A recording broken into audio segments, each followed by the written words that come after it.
Baik, Assalamualaikum warahmatullahi wabarakatuh. Kembali lagi bersama kami di Embaran Bercerita. Di Embaran Bercerita kali ini, di edisi Ramadan, Bincang-Bincang Ramadan.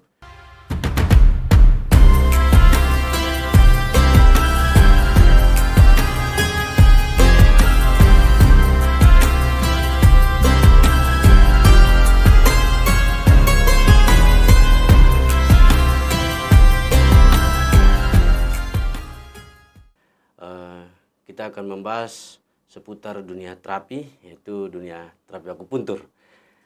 Mari kita langsung ke kehadiran satu narasumber kita yang paling istimewa hari ini, itu Pak Ustadz Pihir Kasor. Assalamualaikum Pak Ustadz. Waalaikumsalam warahmatullahi Apa kabar Pak wabarakatuh. Ustadz? Alhamdulillah baik. Lama tak berjumpa. Baik Pak Ustadz, untuk Sobat Embaran Bercerita lebih mengetahui sosok Ustadz Pihir seperti apa, bisa memperkenalkan diri. Silakan Pak Ustadz. Ya, pertama-tama saya ucapkan banyak terima kasih. Bismillahirrahmanirrahim. Assalamualaikum warahmatullahi wabarakatuh.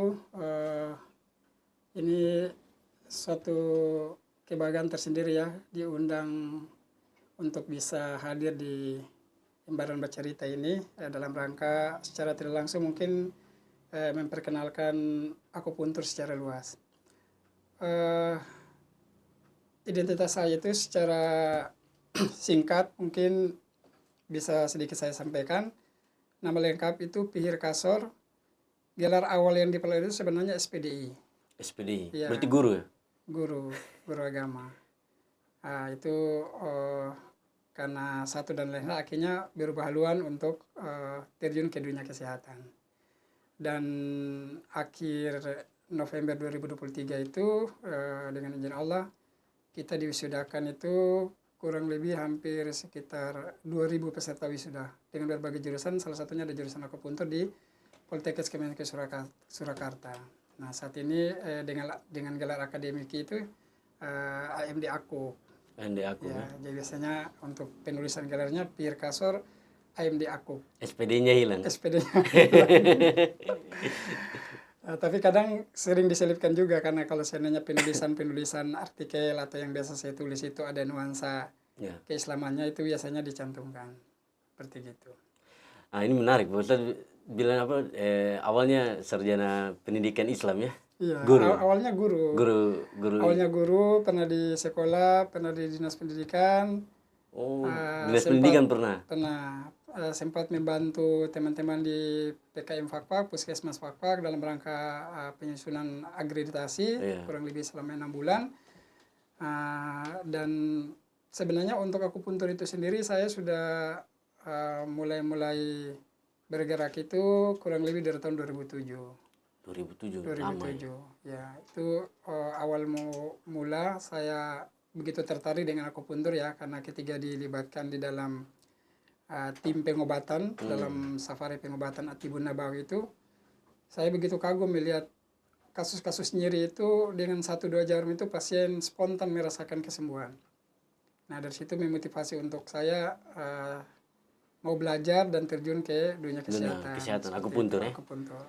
Berarti awal itu dari 2007. Dari Tapi 2007. lebih fokusnya di tahun berapa? Itu jadi secara regulasi itu kan akupuntur itu sebenarnya sudah masuk bagian dari tenaga kesehatan.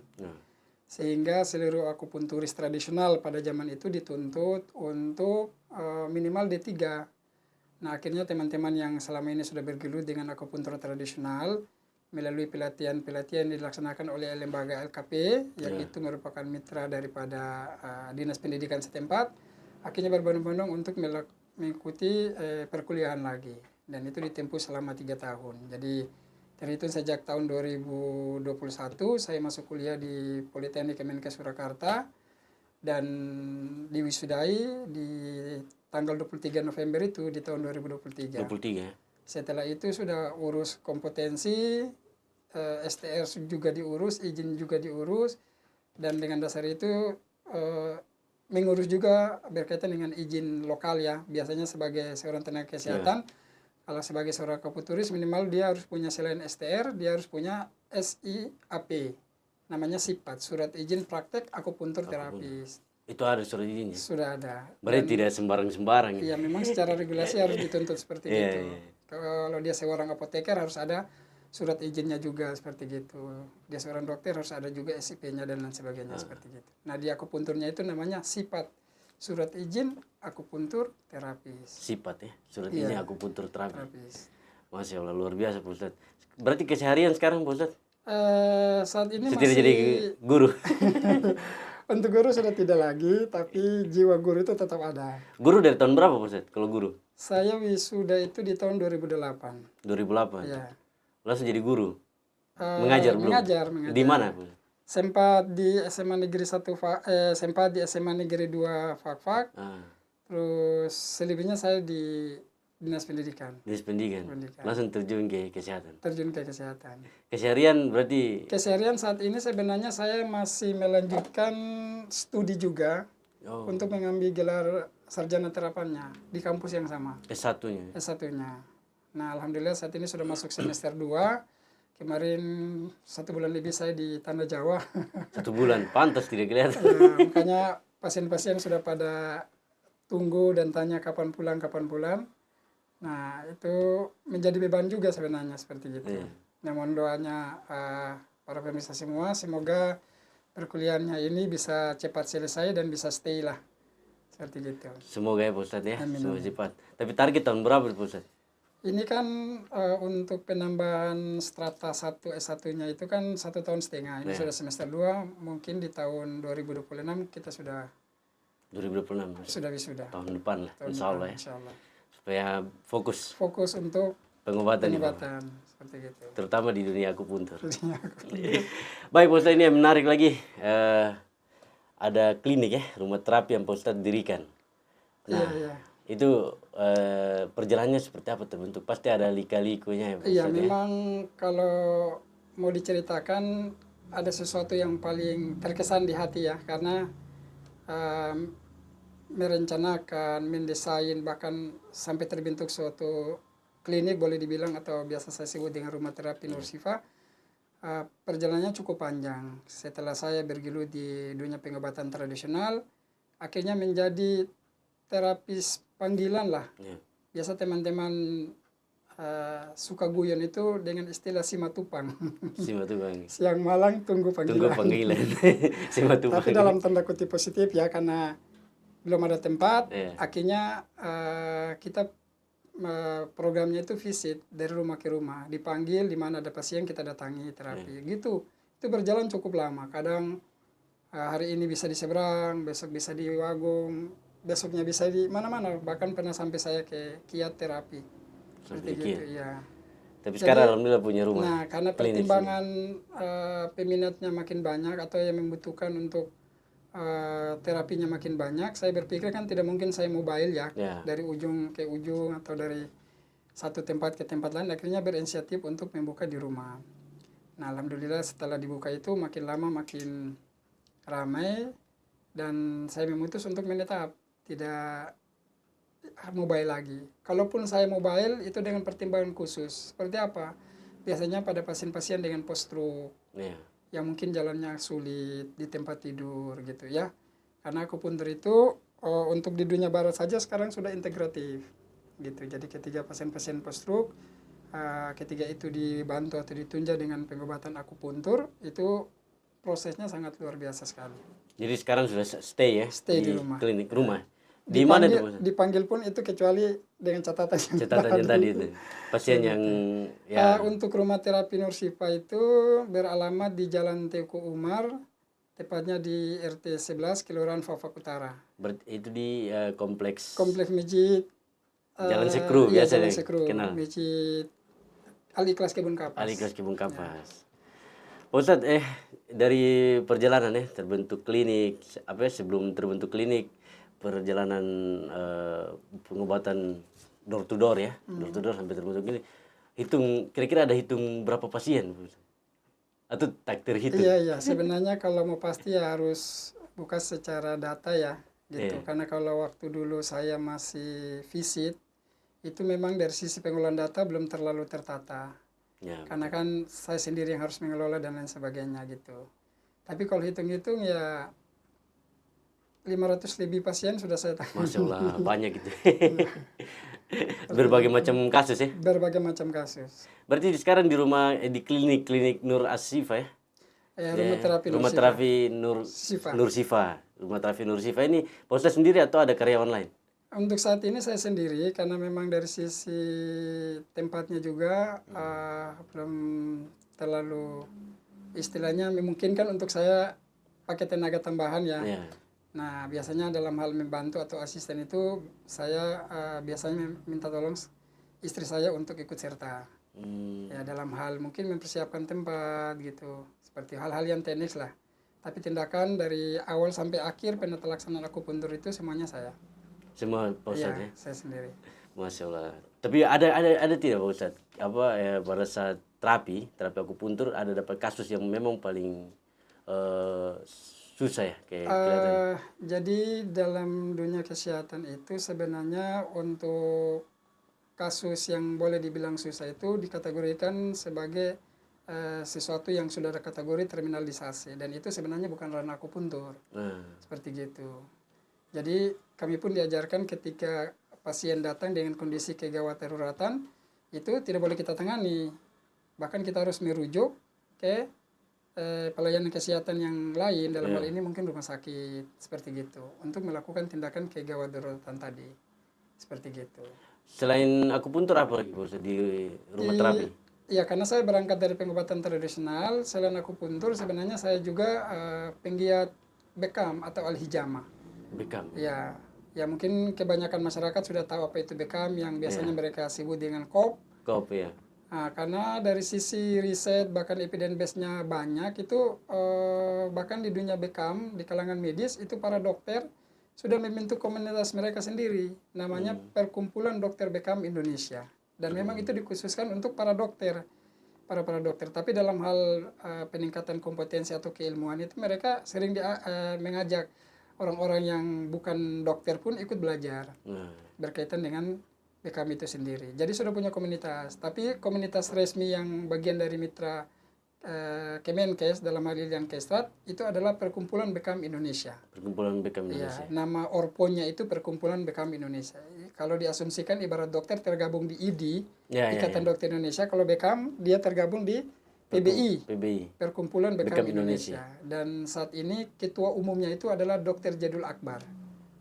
Yang mungkin masyarakat tahu lah, beliau sering YouTube berkaitan dengan ramuan-ramuan gitu. Itu sempat saya pernah nonton sekali. Nah, itu ketua umumnya beliau. Ketua umum gitu, ya. Nah, ini menarik Pak Ustadz, masuk ke mengenal dunia terapi dan akupuntur, dunia terapi akupuntur dan bekam. Iya, saya ini kan berbeda ini. Iya, saya mulai dengan bekam dulu ya. Sebenarnya kalau kita bicara tentang bekam itu munculnya itu sebenarnya sudah cukup lama ya. Bahkan di literasi yang berkaitan dengan akupuntur pun di dalamnya ada bekam. Tapi kalau kita pandang dari perspektif At-Tibun Nabawi, itu digaungkan ketiga di masa kerasulan Nabi Muhammad SAW. Karena di dalam hadis itu dijelaskan ketika malaikat Jibril Rasulullah melakukan perjalanan Isra Mi'raj, menerima perintah salat, di situ pun perintah bekam turun. Jibril menyampaikan, ya Rasulullah, perintah umatmu untuk berbekam. Seperti gitu. Jadi bahkan Rasul itu sering dan sangat senang sekali untuk melakukan bekam. Seperti gitu. Bahkan di bulan puasa ini ada yang bertanya, Pak Ustadz, sebenarnya bukan Pak Ustadz sih, cuma kadang-kadang Pak Ustadz. Keseringan. Berbekam di bulan puasa batal tidak gitu. Ini menarik Pak Ustadz. Sebenarnya kalau kita merujuk ke beberapa hadis, bekam di bulan puasa itu tidak membatalkan. Dasarnya apa? Dasar atau dalilnya itu ketika di siang hari, ketika Rasulullah SAW melakukan ihram, orang ihram itu kan harus berpuasa. Beliau minta untuk berbekam beliau. Nah, artinya kalau seandainya memang bekam membatalkan, berarti beliau Rasulullah tidak membekam. Puasanya menjadi batal. Nah, dengan dasar itu bekam di bulan puasa itu tidak membatalkan. Tapi dengan catatan mempertimbangkan beberapa aspek. Aspeknya apa? Jangan sampai ketika proses bekam dilakukan, pasien mengalami kelelahan sehingga dari situ dia merasa tidak ada tenaga dan harus batal makan. Gitu. Berarti harus dikuat di diagnosis. Diagnosis kita harus kuat bahwa seseorang itu dia layak untuk di Beckham atau tidak. Nah, Gitu. Seperti itu.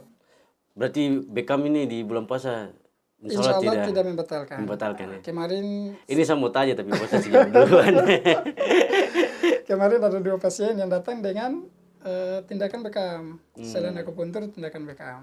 Seperti gitu. Oh berarti saya coba lagi nanti Iya, insya Allah. insya Sudah lama Pak Ustadz tidak Beckham. Kalau kita berbekam di bulan puasa itu sebenarnya kita dapat 2. Dapat 2, pertama berkaitan dengan detok Nah, puasanya sendiri, yang kedua berkaitan dengan detok terhadap Beckham.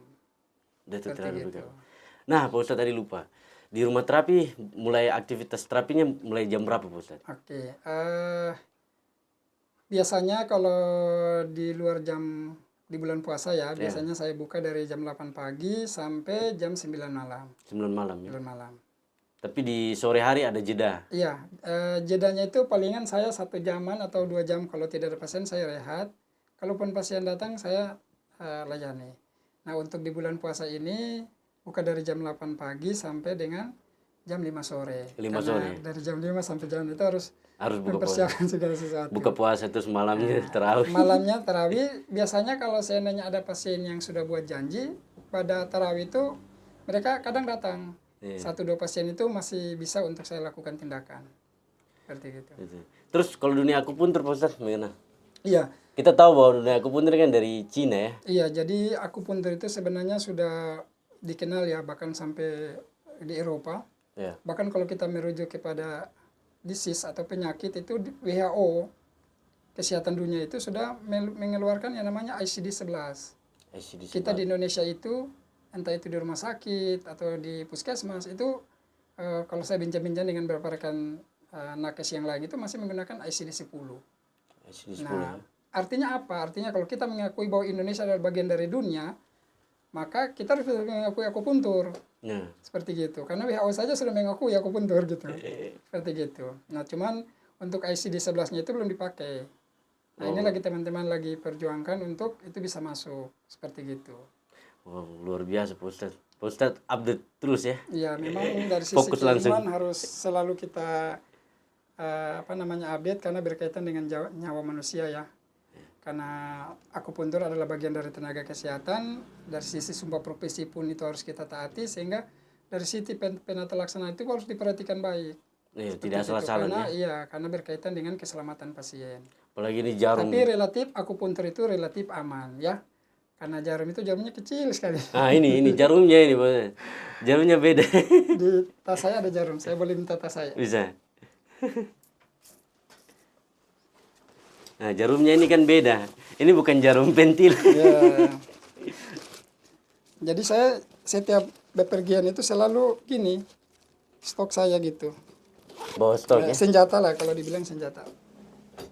Nah, ini namanya jarum akupuntur. Ya. Jarum akupuntur itu ada dengan berbagai ukuran dan berbagai jenis. Namun rata-rata di klinik saya itu saya menggunakan jarum akupuntur dengan ukuran setengah cun, 1 cun, dan bahkan 2 cun. Di titik-titik ya. Ukuran jarumnya, ukuran panjang, jarumnya. panjang dan diameter jarumnya. Ah, Nah, akupuntur itu sendiri kalau kita merujuk ke definisinya itu adalah teknik terapi yang menggunakan jarum. Jadi biasanya teman-teman yang bergerak di dunia akupresur, prinsip kerjaan sebenarnya sama. Di titik-titik meridian, titik-titik akupuntur itu sendiri. Kita sebutnya meridian. Dalam ilmu akupuntur dibilang dengan Qingliu. Seperti gitu. Qingliu. Nah, Cina. jadi ketika dia melakukan tindakan presur di titik akupuntur namanya akupresur karena menggunakan tangan. Tapi kalau dia pakai jarum namanya akupuntur. Kalau Seperti pakai gitu. jarum ya. Ya. Aku persu beda lagi ya. Prinsipnya sama. Titik yang dipakai adalah titik meridian, Ya. tapi satu dengan tangan, Satu satu dengan dengan jarum. jarum. Oh. Seperti gitu. Titiknya sama. Ya, Pak. contoh kalau saya lihat teman-teman yang di puskesmas biasanya kan ada tabel atau gambar ketiga orang dengan sakit kepala biasanya ditusuk Ya, di titik di- tertentu ya, gitu betul. ya, seperti gitu. Jadi di akupuntur itu ada 12 meridian utama yang sebagai seorang akupunturis itu harus betul-betul kuasai. Nah. Karena itu sebagai boleh dibilang anatomi yang menjembatani kita untuk melakukan tindakan terapi karena dia berkaitan dengan seluruh organ yang ada di dalam. Dalam tubuh. Mulai dari jantung, mulai dari limpa, mulai dari spleen, itu semua terkoneksi. Jadi kita harus bisa hafal. Kadang saya saja di sekolah itu dalam hafal itu hafal mau ujian ingat, selesai ujian lupa. Itu betul. Nah gitu. Tapi karena sudah sering praktek, insya Allah itu noto gitu. Ya. Bahkan kalau mau dengar namanya juga kadang rasa lucu. Kita harus bisa menghafal tayin, soyin, cuyin, tayang, soyang, yang ming. Karena itu akan berkaitan dengan organ seperti gitu. Kalau bicara tentang yang ming tangan berarti kita bicara tentang usus besar. Seperti gitu. Bicara tentang cuyin kaki, kita bicara tentang liver. Seperti gitu. Jadi dia harus memahami secara detail. Ini dia punya pelajaran ini. Dia punya pelajaran. Saya dapat 3 SKS kan. Nah, ini buat para pemirsa yang masih penasaran dengan jarum akupuntur, modelnya seperti ini. Ini sobat yang baru bercerita ini.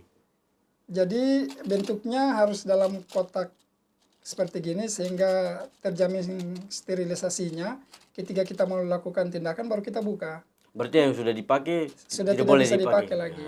Gitu. Jadi contoh ketika saya mau ambil satu jarum untuk melakukan tindakan, saya buka seperti gini. Ketika saya mau lakukan tindakan itu baru dipakai. Tapi kalau sebelum tindakan saya sudah karena memegang seperti gini di bodinya, bukan ini sudah dianggap off, jarumnya sudah tidak bisa dipakai. Jadi harus pegangnya di atas. Harus pegang di atas. Nah ini harus disimpan kalau yang sudah off atau tidak steril atau sudah bekas, disimpan di tempat khusus. Jadi tidak boleh dibuang sembarang ya. Seperti gitu. Ya, jadi steril ya sobat yang baru bercerita ya. Nah, jadi sebenarnya jarumnya sangat halus dan tipis. Ketika kita khawatir tentang jarum, sebenarnya tidak begitu mengapa. Begitu. Tidak sakit juga. Tidak rasa sakit. Saya pernah coba ya. Kalaupun ada rasa itu sensasinya sedikit saja ya, sedikit. Nanti kalau memang para pemirsa mau lihat, saya akan coba peragakan ya. Cara tusuknya biar saya tusuk diri sendiri gitu seperti gitu karena kalau hanya cerita-cerita nanti jadi tidak. Nah sebelum tindakan itu seluruh area yang kita mau harus disterilkan dulu ya. Saya mencoba untuk menusuk di meridian yang ming tangan usus besar. Di sini nah berarti. tepatnya di Albert Einstein LI4 itu tepatnya di. Secara anatomi kita harus bisa memahami letaknya di antara metatarsal 1 dan 2. Ini metatarsal. Nah, tepatnya ini metatarsal 2 bagi 2. Jadi kalau saya giniin, tepatnya di tengah. Nah, biasanya tanpa jarum pun kalau kita pijit ini ada rasa tengah. Iya, rasa. Nah, itu titik LI4. LI4. Nama akupunturnya Heku. Ini ke saraf. Ya, tulisannya HEHGUGU, bacanya Heku. Nah, cara penusukannya sederhana gini, ya. Ini setelah disterilkan, terus kita ambil jarum. Setelah itu kita mulai penusukan, ya. Jadi kalau bagi 2 dari metatarsal diperkirakan sekitar area sini. Ini hanya masukin aja jarum. Nah ini sudah terjadi proses penusukan. Manfaatnya apa? Titik Heku. Ketika kita dapati pasien-pasien dengan nyeri kepala, ya, sakit kepala ini sangat bagus. Demam juga di sini. Demam juga bagus di sini. Seperti gitu indikasinya. Sarafnya. Seperti itu. Nah, ini salah satu contoh tindakan atau teknik penusukan akupuntur. Tapi ada dibantu alatnya ya, Pak? Ya, sebenarnya kalau mau lebih efektif, biasanya kita atau saya menggunakan elektrostimulator. Ya, untuk memberikan aliran energi ya dengan kabel yang dipasang di saluran positif negatif untuk merangsang itu efeknya agar lebih bagus. mempercepat. Mempercepat seperti gitu. Biasa berapa menit kalau tanpa alat Pak Ustaz? Biasanya 15 menit sudah cukup tanpa alat ya. Tanpa alat ya. Ya seperti itu. Jadi sobat yang baru bercerita kalau mau coba terapi akupuntur langsung saja ke klinik atau rumah terapi Nur Sifa di Jalan Tengku Umar, biasa namanya apa? Kompleks Jalan Sekru. Dekat bengkel ya? Ya, dekat bengkel. Dekat bengkel. Baik Ustaz, selanjutnya ini masuk ke dalam topik yang inti lagi.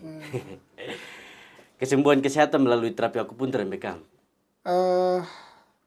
Sebenarnya ketika kita sebagai seorang muslim ya, yang perlu kita tempatkan berkaitan dengan prinsip yang ditanyakan adalah akidah. Ya. Kenapa? Karena di dalam ayat Al-Quran itu Allah berfirman ketika aku sakit dialah yang menyembuhkan. Itu harus pegang dulu. Jadi tindakan terapi apapun itu tidak memberikan manfaat atau mudarat tanpa seizin Allah. Seizin Allah. Nah Betul. itu setiap pasien selalu saya tanamkan bahwa kesembuhan itu datangnya dari Allah. Tugas kami sebagai terapis, Pelantara, sebagai dokter, sebagai apoteker itu hanya asbab saja. Ya. Ya, karena ketika dia sudah meyakini kesembuhan datang daripada Allah, maka secara tidak langsung itu seluruh jaringan-jaringan tubuh itu bekerja untuk proses kesembuhan lebih cepat. Nah, ya. Karena terkoneksinya kemana? Ke pusat kontrol organ, biasanya kita sebut dengan hipotalamus, seperti gitu. Hipotalamus ya. Nah, kalau dia sudah yakini, kita ikhtiarkan dengan pengobatan. Jadi, pengobatan pun itu yang kita lakukan itu harus didasari dengan keilmuan. Contoh orang dengan diagnosa post-stroke, ya, pendekatan yang harus kita lakukan seperti apa, sehingga proses kesembuhannya lebih cepat. Kalau saya baca-baca jurnal, dari sekian banyak teknik akupuntur atau kopanser itu, paling hasilnya sangat positif dan sangat bagus itu apabila kita menggunakan pendekatan Hughes Club akupanser, akupuntur kulit kepala atau YNSA. Pokoknya teknik akupuntur itu lebih banyak permainan akupuntur di kepala. Di kepala ya. Seperti itu. Jadi tidak sembarang asal tusuk. Iya, bukan langsung sini di sini, sini sakit tuh sini tidak ya maksudnya. Cuman dari pengalaman klinis dengan izin Allah itu banyak kasus yang sudah ditangani di atas, baik dengan migran, vertigo, ya, hipertensi, orang dengan diabetes tipe 2 gitu. Nah, tugas kita adalah mengikhtiarkan seperti gitu. Jadi kuncinya ikhtiar dalam berobat. Berobat dan harus yakin, si pasien harus yakin bahwa kesembuhan itu mutlak milik Allah. Iya. Karena di dalam hadis Rasulullah bilang setiap sakit yang Allah turunkan pasti ada obatnya. Ada obatnya. Ketika obat itu tepat dengan izin Allah sembuh. Pasti sembuh. Seperti itu. Jadi kuncinya ikhtiar dan berdoa. Ya. Sama juga dengan ini, Bekam juga Pak Ustaz. Bekam juga tekniknya sama. Nah, kalau Bekam itu teknik inflamasi juga perlukaan, tapi di permukaan kulit. Bekam ini kan khusus di belakang. Iya, khusus di belakang. Tepatnya di epidermis, di kulit bagian luar. Karena disitulah tempat paling banyak bertumpunya toksit. Ya. Kalau orang awam biasa menyebutnya dengan racun, ya. Bekam itu untuk membuang racun katanya. Membuat gitu racun, ya. Sebenarnya dari sisi fisiologi itu sudah banyak diteliti. Bekam itu dalam rangka membuang CPS, causatal patologi substansi, yang di dalamnya ada kolesterol jahat dan lain-lain, seperti gitu. Ustaz, kalau misalnya seorang pasien ini, seorang pasien yang ingin Bekam dulu, setelah Bekam akupuntur bisa nggak? Boleh. Boleh. Malah itu efek terapinya sangat bagus sekali. Habis Bekam akupuntur. Habis Bekam langsung akupuntur, boleh. Di waktu dan hari yang sama. Di waktu yang hari sama. Iya. Cuma kan kadang tergantung dari biaya ya, kadang mereka mau begitu, Ustadz saya akupuntur dulu ya atau Bekam dulu ya karena saya biaya hanya cukup untuk akupuntur. Iya. Tapi kalau dari sisi biaya dia dia merasa siap, justru bagus, efek terapinya lebih kuat. Seperti gitu. Itu yang lebih cepat lebih ya. Cepat. Insya Allah itu ya. Nah, cuman kadang kebanyakan masyarakat atau kebanyakan dari kita itu menganggap terapi akupuntur dan Bekam itu dilakukan apabila tubuh telah mengalami sakit. Ya. Nah, itu image pola pikir itu harus dirubah. Rutinnya seperti harus itu. berapa, Bu? Sebenarnya untuk Bekam dalam rangka preventif, pencegahan itu sebulan sekali sudah sangat bagus. Sebulan sekali. Sebulan sekali sudah sangat bagus. Sama begitu juga akupuntur. Akupuntur kalau seandainya dia tidak ada problem diagnosa tertentu, sebulan sekali atau 2 kali sudah sangat bagus. Sebulan sekali 2 kali. Sekali atau 2 kali. Jadi ya hitunglah ya 15 hari akupuntur, 15 hari akupuntur. Jadi seperti 2 kali dalam 1 bulan. 2 kali dalam 1 bulan. Bekam yang sebulan sekali. Itu karena di dalam tanggal berbekam itu tanggal sunnah lah kami sebutnya itu ada muncul tanggal-tanggal terbaik. Ibarat orang berdoa kapan saja boleh. Tapi kalau mau doa terbaik ya mungkin di Musdalifah atau di tanah suci sana gitu kan. Betul. Nah gitu. Jadi itu munculnya di setiap bulan Hijriah, tanggal Hijriahnya, bulan Hijriahnya itu di tanggal 17, 19, 21. 17, 19, 21. Dan biasanya di tanggal itu klinik saya full. Karena orang berlomba-lomba di samping cari terapi Bekamnya, mereka mencari keutamaan berbekam di tanggal sunnahnya itu. Tanggal karena keutamaannya sangat banyak. Kalau kita baca dari sisi hadis keutamaan berbekam di tanggal sunnah itu lebih banyak. Salah satunya apabila Anda berbekam di tanggal-tanggal itu, kesembuhannya lebih cepat. Ya tugas kita ketika itu datang dari Rasulullah, ya samina wa ata'na. Ya, betul. Seperti itu. Intinya ikhtiar saja dalam apa pengobatannya Pak Ustadz ya. Yang terakhir Pak Ustadz, harapannya.